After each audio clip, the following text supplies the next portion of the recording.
Do I have my cheat sheet up here? But I can figure it out. My name is Bill Lyons. I've been in the mortgage business since 2001. In 2007, just so everybody knows that this is not overnight success, I lost everything, like everything. My wife actually stayed with me through that, thank goodness. And we actually moved to Arizona for a year, about a couple blocks away. We had a $900 a month apartment out of a suitcase. I gave up my last payroll for my former company. I ditched my 401k, I cashed it out into my IRA, lost everything. Fast forward to 2021, we just bought a home in Incline Village, Nevada, in Lake Tahoe. We also have a second home in La Quinta, outside of Palm Springs. So very grateful for building overnight success for that. Really blessed. But today they wanted me to talk about how my company made Inc. 5,004 times. And I really kind of didn't want to talk about that because it's a blessing and a curse. But today I'm going to talk about three things: mindset, how to win in today's market, and leadership.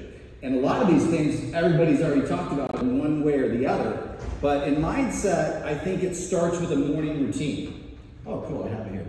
And whatever that morning routine is for you, whether it's a ritual, whether it's sitting there in nature, whether it's looking at the sunlight, like Andrew Huberman says, or drinking a cup of coffee, or working out, or whatever it may be for you, or meditating. For me, I think it needs to include three things in order to set your mind up for the day. Number one is discipline. Discipline to me is defined as doing something that you don't want to do in the short term so you can benefit in the long term, and putting your feelings aside in order to get that. And then that's going to carry out throughout the day. The second, believe it or not, is resilience. Do something in the morning that creates resilience, that builds strength. For me, what I do for resilience is I do the cold plunge. I jump in 48-degree water for 3 minutes. I breathe, I meditate, I focus. And for me, that's just not some fad that people do. It dropped my inflammation 90%. And I can't even imagine what it did to my stress level. And I started this 6 months ago, by the way, right when the market turned. So I kind of needed that stress resilience.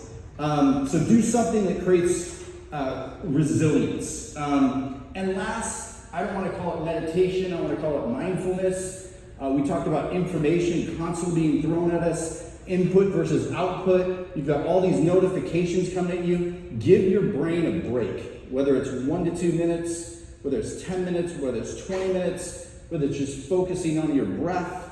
I think Mickey Singer talks about it in his book, noticing the thoughts go by, noticing the clouds go by.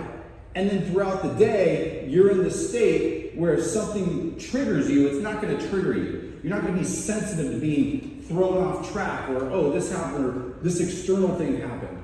And you're constantly going to question your thoughts throughout the day. And that's what I teach my team to do, because they all are looking for leadership right now. They're all looking for a direction. Any speaker or coach right now will tell you that they're cleaning up. They're cleaning up because they need direction. People need direction. If you're a leader, if you're a CEO, and you're not providing that communication, that direction, they're going on Instagram and they're scrolling for the next guru to listen to. Now, is coaching important? Absolutely. There's some amazing coaches in here. There's Dave, an amazing coach. You got Tom Ferry, you got all these great coaches, but you want to be the number one voice for your team right now.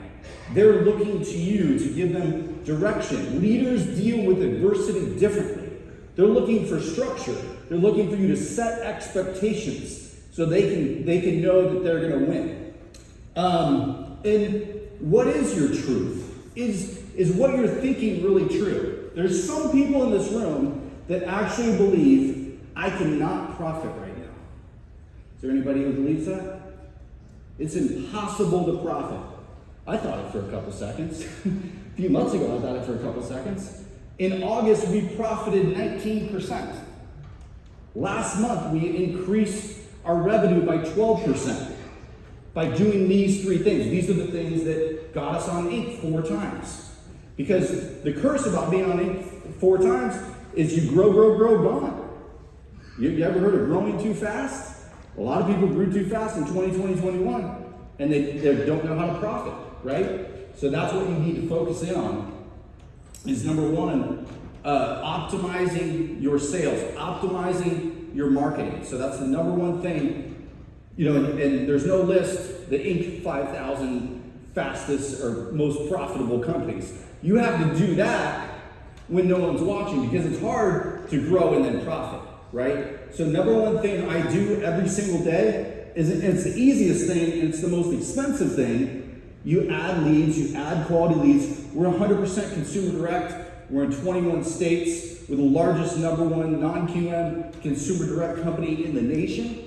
And this is what I do. I focus in on quality leads and adding quality loan officers. There's 3 beliefs I have in the market right now. There's $2.2 trillion worth of business that we can still get. The longer we're in these high rates, the bigger the refi boom will be, won't it? And the number 3 thing is, I remind my team this, by the way, too, because I'm honest with them, because they took advantage for 2 years. We had a baby that would say, please don't leave. Can we get someone else in here? You know, you couldn't hire somebody to save your life. Number 3, you can hire whoever you want right now, if you're a good company. We hired one of the top Loan Depot consumer direct managers in the country out of the OC office.